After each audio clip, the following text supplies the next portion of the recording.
Hello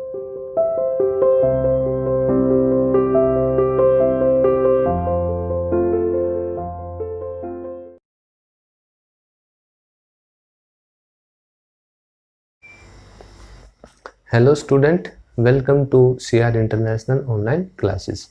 बेटा, हमने chapter number 6 start किया है, जिसमें कॉलोनिज्म्स एंड द सिटी यानी उपनिवेशवाद और शहर। ठीक है, तो नई दिल्ली का निर्माण 1803 में कंपनी ने दिल्ली पर कब्जा कर लिया कि 1803 में ईस्ट इंडिया कंपनी ने दिल्ली के ऊपर अपना अधिकार है वो कर लिया।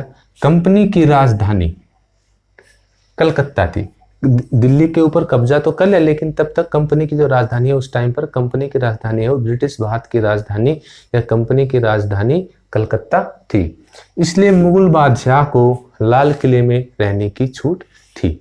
तो कंपनी दिल्ली के ऊपर अपना अधिकार तो जमा लिया था, लेकिन उसकी जो राजधानी है वो कलकत्ता थी। इसलिए जो मुगल बादशाह थे उनको लाल किले में रहने की कंपनी ने छूट है वो दी हुई थी। 1911 में दिल्ली ब्रिटिश भारत की राजधानी बन गई और 1911 में जो दिल्ली है वो ब्रिटिश भारत की राजधानी है वो बन गई। एक अतीत का ध्वंस कि एक जो पास्ट था, एक अतीत था, ठीक है, उसका ध्वंस, उसको कैसे नष्ट है वो किया गया। भारतीय लोग काले इलाकों में और अंग्रेज लोग सुसज्जित यानी जिसमें सारी सुविधाएं थी गोरे इलाकों में रहते थे। अब जिन इलाकों में भारतीय लोग रहते थे उनमें ज्यादा सुविधाएं हैं या आधुनिक सुविधाएं हैं वो नहीं थी, और जो अंग्रेज लोग यानी गोरे इलाकों में जो अंग्रेज लोग रहते थे वो सुसज्जित यानी सारी सुविधाओं से वो सुसज्जित थे, उनमें सारी आधुनिक सुविधाएं हैं वो थी।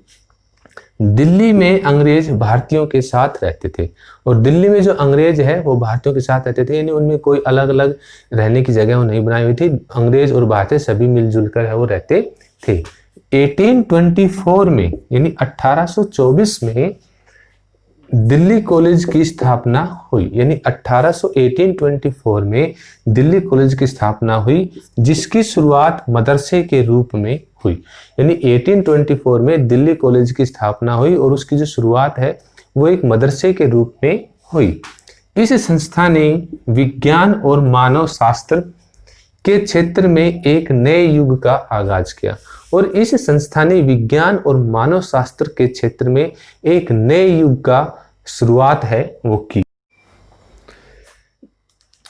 इसे पुनर्जागरण काल कहा जाने लगा। अंग्रेज दिल्ली के मुगल अतीत को मिटा देना चाहते थे। जो अंग्रेज लोग थे दिल्ली में, जो मुगलों का जो अतीत था यानी मुगलों की जो यादों की जो भी चीजें थी या जो अतीत था उनका जो, उसको अंग्रेज है मिटा देना चाहते थे। वहां के बाग मस्जिद नष्ट कर दिए गए कि मुगलों के टाइम पर जो बाग बने थे, जो मस्जिद बनी थी, उनको अंग्रेजों ने है वो नष्ट कर दिया, क्योंकि अंग्रेज मुगलों का जो अतीत था उसको बिल्कुल मिटा देना चाहते थे। जीनत अल मस्जिद को एक बेकरी में बदल दिया गया और जीनत अल मस्जिद जो मुगल काल का प्रतीक थी उसको एक बेकरी के रूप में बदल दिया गया। जामा मस्जिद में 5 साल तक नमाज की इजाजत नहीं दी गई। वो जो जामा मस्जिद थी उसमें 5 साल तक नमाज पढ़ने की इजाजत है वो मुसलमानों को नहीं दी गई। नहरों को पाट कर समतल कर दिया गया। नहरों को तोड़कर जो पहले मुगलों के टाइम पर जो नहरें बनी हुई थी जिससे शहर में पानी की सुविधा है या पानी की पूर्ति है वो होती थी, उनको पाट कर यानी उनको तोड़कर बिल्कुल समतल है, प्लेन है वो कर दिया गया। शहर को फैलाने के लिए, अब दिल्ली शहर को विस्तार करने के लिए, उसको फैलाने के लिए 1870 के दशक में यानी 1870 के दशक में शाहजहानाबाद की पश्चिमी दीवारों को तोड़ दिया गया। शाहजहां ने जो शाहजहानाबाद शहर बसाया था उसकी जो पश्चिमी दीवारें थी उनको तोड़ दिया गया कि दिल्ली शहर का विस्तार है वो इससे बाहर भी हो जाए, क्योंकि शाहजहां ने शाहजहानाबाद जो नगर बसाया उसके चारों तरफ दीवारों की किलेबंदी है वो की थी। लेकिन अंग्रेज है वो मुगल अतीत को बिल्कुल मिटा देना चाहते थे, इसलिए उन्होंने शाहजहानाबाद की पश्चिमी दीवारों को तोड़ दिया कि शहर का विस्तार है वो इन पश्चिमी दीवारों से बाहर भी हो सके। अब वे पुराने शहर में भारतीयों के साथ नहीं रहते थे और अब वे जो पुराना शहर था उसमें भारतीयों के साथ है वो नहीं रहते थे। एक नई राजधानी की योजना, अंग्रेजों ने एक नई राजधानी की योजना है वो बनाई, नई कैपिटल की प्लानिंग है वो उन्होंने की।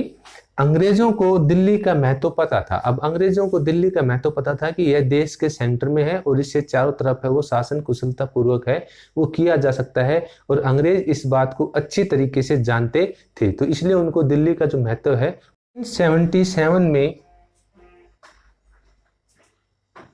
1877 में वेरी लिटन ने क्वीन विक्टोरिया को भारत की मलिका घोषित यही किया था कि 1877 में क्वीन लेनिन ने विक्टोरिया को भारत की मलिका है वो यही घोषित किया था। परंतु कंपनी की राजधानी अभी भी कलकत्ता ही थी। लेकिन जब तक उन्होंने महारानी विक्टोरिया को महारानी घोषित किया था तब तक कंपनी की जो राजधानी है वो कलकत्ता ही थी। अंग्रेजों ने यह समझ लिया था कि मुगल बादशाह का महत्व अभी भी है, और अंग्रेजों को यह बात अच्छे से समझ में आ गई थी कि जो मुगल बादशाह है उसका महत्व है वो अभी भी है, उसका महत्व है वो कम नहीं हुआ है। 1911 में जब जॉर्ज पंचम को इंग्लैंड का राजा बनाया गया तो दिल्ली में भव्य दरबार का आयोजन है वो किया गया। ठीक है, इसी समारोह में दिल्ली को राजधानी बनाया गया और इसी समारोह में दिल्ली को राजधानी है वो घोषित किया गया। इस प्रकार अंग्रेजों ने कलकत्ता से अपनी राजधानी ट्रांसफर करके नई दिल्ली को राजधानी है वो बनाया।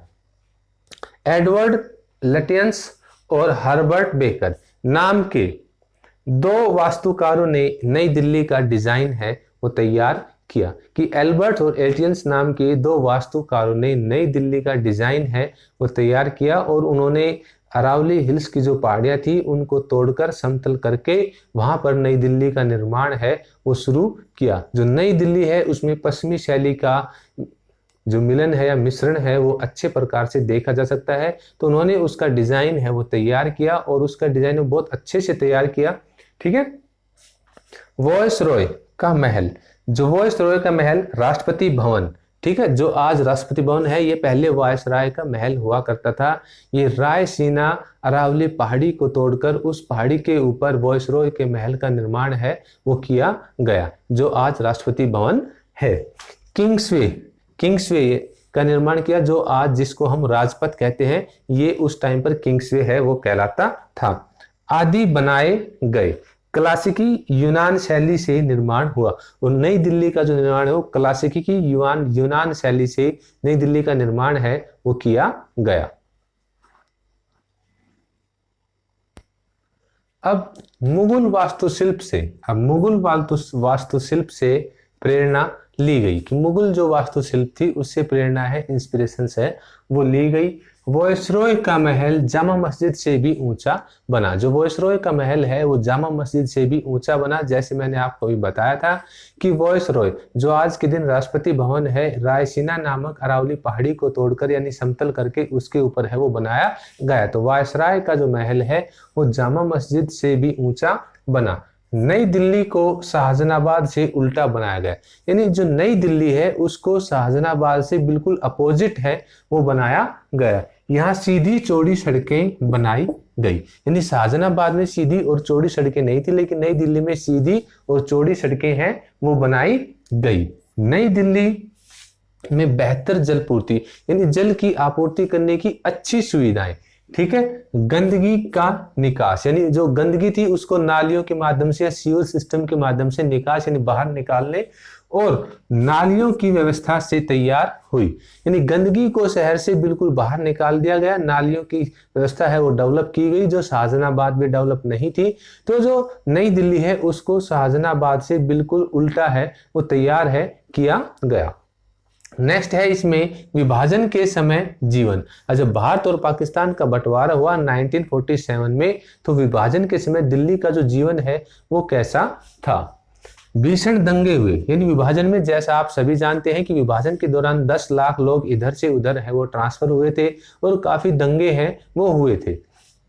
लोग मारे गए और इन दंगों में काफी संख्या में लोग हैं वो मारे गए। दिल्ली में मुसलमानों की जगह सिखों और हिंदू ने ले ली। अब दिल्ली में जो मुसलमान रहते थे 1857 के विभाजन के दौरान मुसलमान यहाँ 1947 में जब भारत पाकिस्तान का बंटवारा हुआ विभाजन के दौरान, तो मुसलमान यहाँ से निकल कर दिल्ली छोड़कर पाकिस्तान की तरफ गए।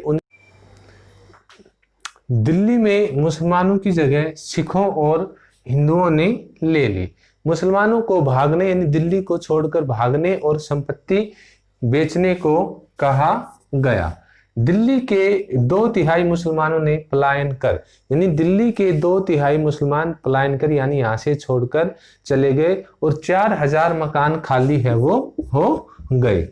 पंजाब से यहाँ बहुत लोग आए, और पंजाब से यहाँ है वो बहुत लोग आए क्योंकि जब भारत और पाकिस्तान का बंटवारा हुआ था तो आधा पंजाब पाकिस्तान के हिस्से में गया और आधा पंजाब वो हमारे हिस्से में आए। तो जो पाकिस्तान छोड़कर भारत आए थे पंजाबी, वो बहुत ज्यादा संख्या में दिल्ली है वो आए।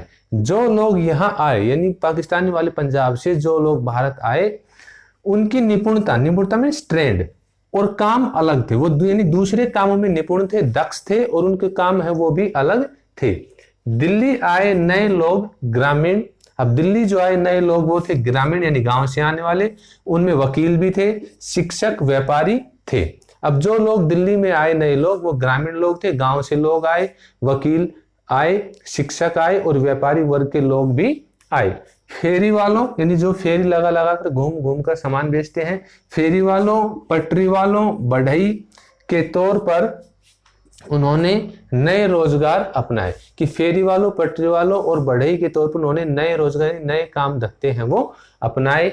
दिल्ली का सामाजिक परिवेश पूरी तरह बदल गया, और अब दिल्ली का जो सामाजिक परिवेश है वो पूरी तरह बदल गया। नई संस्कृति के नीचे उर्दू दब गई।